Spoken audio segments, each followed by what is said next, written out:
benefits and opportunities of programmatic advertising for advertisers.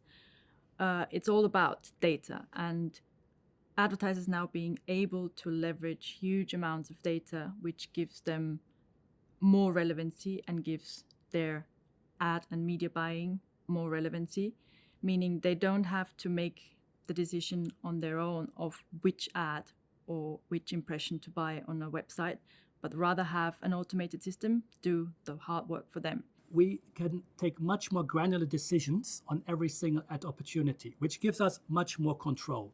So we know exactly on which site we should advertise on, whether the ad is expected to be viewable, whether it's brand safe and fraud free. Programmatic has transformed the way that publishers do business, both for display and video advertising over the last 6 or 7 years.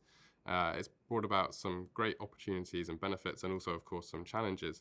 I think one of the advantages of programmatic trading is it removes all the inefficiencies that are around the direct IO business.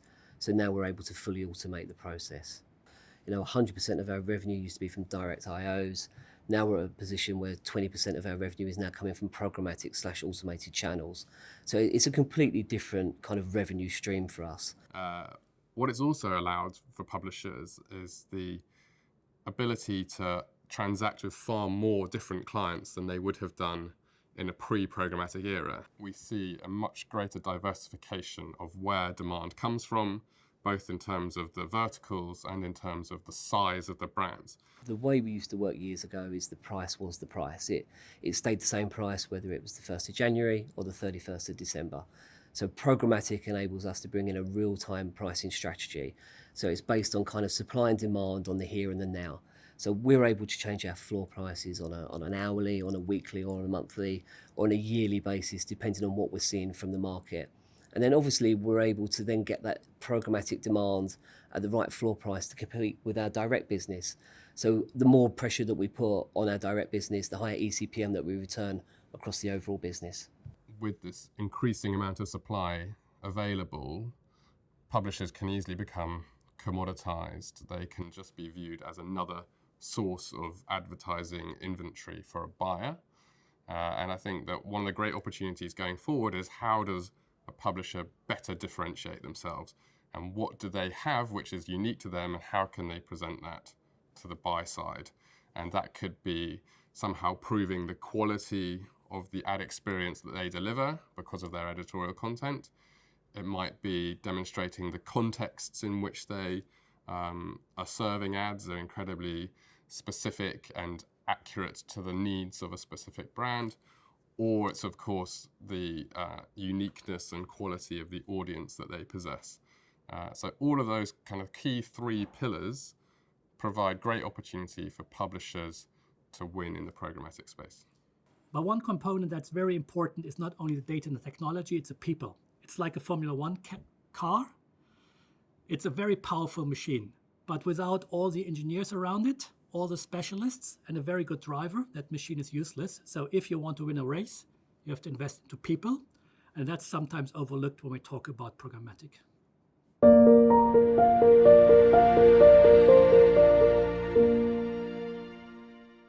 Transparency is dominating the discussion, and transparency means different things to different people. One thing that advertisers are asking is, where's my money going? And so they say that DSPs, DMPs, SSPs, all these acronyms suddenly appear on their media plans. And they want to understand, what are those things doing? Why am I paying for them? How much am I paying for them? And are they creating value? And for that, it's really important that advertisers invest time to ask questions, to really understand, how does it work? What are all these partners doing? And how are they adding value? And in the end of the day, obviously, the value that they add needs to be higher than the cost that they add. So transparency means understanding, and that requires, on one side, advertisers to ask the right questions. On the other side, the other partners in the industry being able and willing to answer those questions. Questions to ask include, what sites will my ad appear on? Simple questions. How much will I pay? And when and where will I pay, and due to what factors? Knowing which questions to ask is made simpler by the fact that industry bodies such as the IAB Europe have checklists on their website to help you ask those questions of a provider before engaging with them in the programmatic space.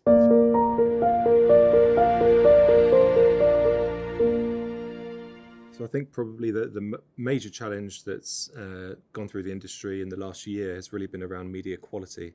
Everyone has their own interpretation of what media quality is, but for me it's things like was an ad in view, was it seen by a human, what opportunity was there to capture the user's attention, and then after that the context of the environment, and also making sure that that user was actually the correct target audience to begin with.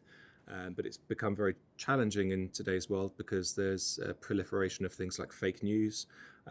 There's content that advertisers really want to stay away from, or it can also come from what they call malicious cyber actors, people acting either for their own benefits or for the benefit of others. So advertisers in the ecosystem within a programmatic space and can be victims of purchasing what are effectively computers and not individuals. The bad actors within the ecosystem find ways to effectively fake traffic, and your advertising spend goes nowhere effectively, and it's basically lining the pockets of the bad actors. Once you have confirmed that it is a human, you then move on to start thinking about, did the ad impression have an opportunity to actually be seen? Was it on the screen that the user was actually looking at? If it was on the screen, for how long was it on the screen? How many other ad placements were on the screen at the same time? We know that users have diminishing attention levels. So if an ad loads on the screen and there are 4 or 5 other ads on the same screen, that's pulling the user's attention in many different directions. So the media quality would come down because of that. Another thing we think about when we think about the quality of the media we're buying is brand safety. So how relevant is that environment to advertising, but also how safe is it for an advertiser to appear there? Most advertisers predominantly want to advertise in brand safe environments. So they'll go to the sort of trusted, the big name sites that we all know and love. Placements that tend to be more viewable command a higher price, but that is because they ultimately have a propensity to be seen by the consumer and are going to have an impact on the campaign. So quality comes hand in hand with cost there. So it's about the nuances associated not just with the brand, but also the product that they're trying to promote as well. So there's a whole array of things that need to be taken into account when trying to sum up media quality. So when you think about digital advertising, obviously everything happens within internet and on screens, be it desktop and mobile. And when an advertiser spends a lot of money into advertising, you don't really actually get full transparency of what's happening to that impression, or shall we say that piece of ad content that you've put out to the internet. So when you think about any type of ad spend, if you print an ad in a magazine or you put out a billboard, it's quite easy for you to physically verify whether that piece of ad appear in those environments. However, for digital, you don't really get a mechanism for you to have that full visibility, and that's where ad verification tool comes into play. Now we have ad verification tools that can measure that in real time and give us a much more granular control than ever before. And programmatic really helps in this space because here we can use pre-bid blocking. So we can determine before we buy an impression whether the content on that page or on that app is brand safe and whether that is a real human or whether it's fraud. And when it comes to optimizing viewability or video view through, then algorithms are much stronger and much better than humans optimizing that. So ad verification develops around 3 core pillars. The first one being viewability, the second one being fraud, and last but not least, brand safety. And ad verification tools basically are all of those technologies developed around 2 core things, which is the capability of measurement, so of understanding to what extent your ad is in view. Unlike a magazine or billboard, actually within the digital world, there's an element of you can have fraudulent traffic that mimics how a person will interact in an internet environment. You wouldn't necessarily know that the ad never had the opportunity to be seen by a human that will potentially buy a product, for instance. And last but not least is basically being able to measure whether or not that advertising message is being shown within a context and against content that not only is not of detriment to the brand that that message is delivered by, but that is also suitable. So what's suitable or not suitable changes very widely between one brand and the other. So it's not just the extremes, it's being able to measure whether or not you're delivering your messaging within a context that resonates, that best aligns with your brand.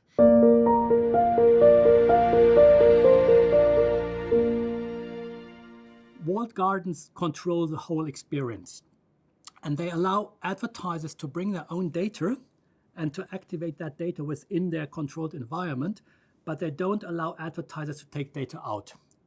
So on one side, those platforms are very strong because they have a lot of data, they have a lot of users, and they allow advertisers to target those users very effectively. But from an advertising point of view, we don't recognize the same consumer on YouTube and on Facebook and on the open web. So there's a disconnect between those platforms, and they really limit our ability to measure the whole customer journey, which also limits our ability to optimize the customer experience across those platforms. The reason for the term walled garden is that there are incredible things within that advertisers seek that draw consumers in and get them to spend a lot of time in those ecosystems as well. However, the walls bit refers to the increasingly closed environment that they tend to be in comparison to other environments across the web in terms of the data that may pass in or out.